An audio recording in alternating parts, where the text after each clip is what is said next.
So ఈ ప్రాబ్లంలో if alpha beta gamma are the roots of the ఈ equation చెప్పాడు. Find the value of alpha beta, beta gamma, gamma alpha. ఇది నేను already చెప్పాను. ఇదేంటి టూ ప్రొడక్ట్స్ కాబట్టి ఇది దేనికి ఈక్వల్, ఇది P2కి ఈక్వల్. మనకు జనరల్ ఫార్ములా గుర్తుంది కదా, క్యూబిక్ ఈక్వేషన్ అంటే థర్డ్ పాలినామియల్ ఈక్వేషన్ గుర్తుందా? Equation X cube plus P1x² plus P2x plus P3 is equals to 0. ఇది పాలినామియల్, క్యూబిక్ పాలినామియల్ ఈక్వేషన్. ఇది ఎక్స్ క్యూబ్ ఇది. సో ఇది ఏంటిది P2 అంటే ఏంటిది? టూ రూట్స్ యొక్క ప్రొడక్ట్. ఓకేనా. P1 అంటే sum of the 3 roots, P3 అంటే ప్రొడక్ట్ ఆఫ్ ద 3 రూట్స్. అది మనకు తెలిసి ఉండాలి. సో ఇప్పుడు ఇది కనుక్కోండి అంటే ఏంది మనకు, ఇది కనుక్కోవాలి అంటే ఏంది? P2 కనుక్కోవాలి. అంటే P2 వాల్యూ ఎక్స్కి ముందు ఏ కోఎఫిషియంట్ ఉంటుందో ఆ వాల్యూ. అంటే ఇప్పుడు దీంట్లో ఎక్స్కి ముందు ఏ కోఎఫిషియంట్ ఉంటుందో అది కావాలి. కానీ ఎట్లా ఉండాలి? ఖచ్చితంగా ఈ x³ ముందు కోఎఫిషియంట్ 1 ఉండాలి. ఆ మెథడ్ మర్చిపోదు. ఇక్కడ x³ ముందు ఏముంది? 4 ఉంది. కాబట్టి ఫస్ట్ ఏం చేద్దాం, మనం ఇచ్చిన ఈక్వేషన్ తీసుకుందాం. గివెన్ ఈక్వేషన్ తీసుకోండి. దీనిలో ఎప్పుడైనా x³ కోఎఫిషియంట్ కనుక 1 ఉన్నట్లయితేనే దాని తర్వాత P1, P2, P3 values. P1 అంటే x² coefficient, x coefficient P2 అంటాం. కాన్స్టెంట్ ఏది ఉంటే అది P3 అవుతుంది. కానీ ఇది ఈ ఫార్మేట్లో ఉందా? ఇది లేదు. ఎందుకని? x³ ముందు 4 ఉంది కాబట్టి 4 ఉండకూడదు. కాబట్టి ఈ 4తోనే ఈచ్ టర్మ్ని డివైడ్ చేయాలి. ఓకేనా.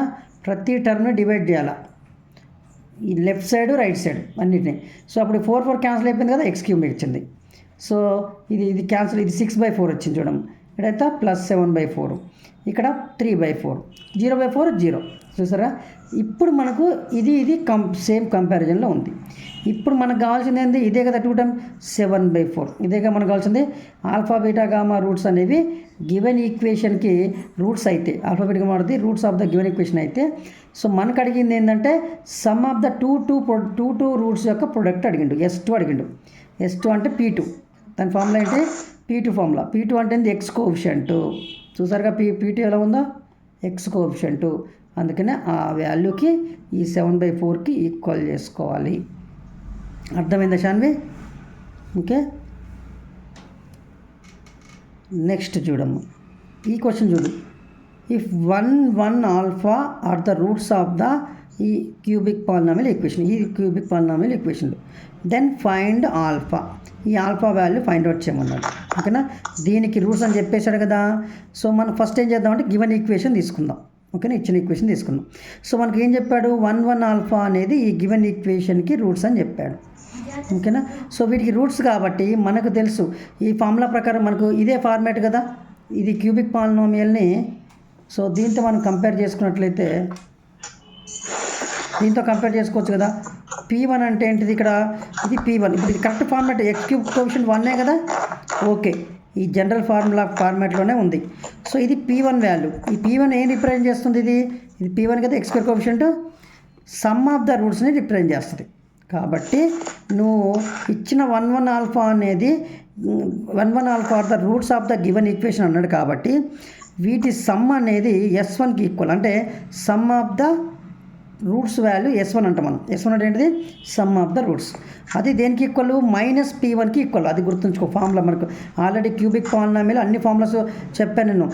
S1 వాల్యూ ఏమో -P1కి ఈక్వల్, S2 వాల్యూ ఏమో P2కి ఈక్వల్, S3 అంటే ఏమో P3. ఇది ప్రొడక్ట్ 3 రూట్స్. ఇది టూ ప్రొడక్ట్స్ యొక్క ప్రొడక్ట్. ఇది some of the products formulas. కాబట్టి ఇప్పుడు మనకు సమ్ ఆఫ్ ద ప్రొడక్ట్స్ వాడితే సరిపోతుంది. సమ్ ఆఫ్ ద ప్రొడక్ట్స్ వాడుతున్నాం. సో ఇచ్చిన 3 రూట్స్ వాల్యూస్ని, సో ఈ 3 రూట్స్ వాల్యూస్ని ఇక్కడ యాడ్ చేసి some of the roots add చేసి దాన్ని దేనికి ఈక్వల్ చేయాలి? ఇక్కడున్న x² కోఎఫిషియంట్కి ఈక్వల్ చేయడం కాదు, కానీ x² ముందున్న వాల్యూని P1 అంటాం. అది చాలా ఇంపార్టెంట్. ఇక్కడ తెలియాల్సిన ఏంటంటే, సో ఇది నేను ఈ ఈక్వేషన్తో కనుక కంపేర్ చేసుకున్నట్లయితే ఈ వాల్యూ ఏమైతే దేనికి ఈక్వల్? P1కి ఈక్వల్. ఓకేనా. సో P1 వాల్యూ ఎంత ఇప్పుడు? -6. ఓకేనా.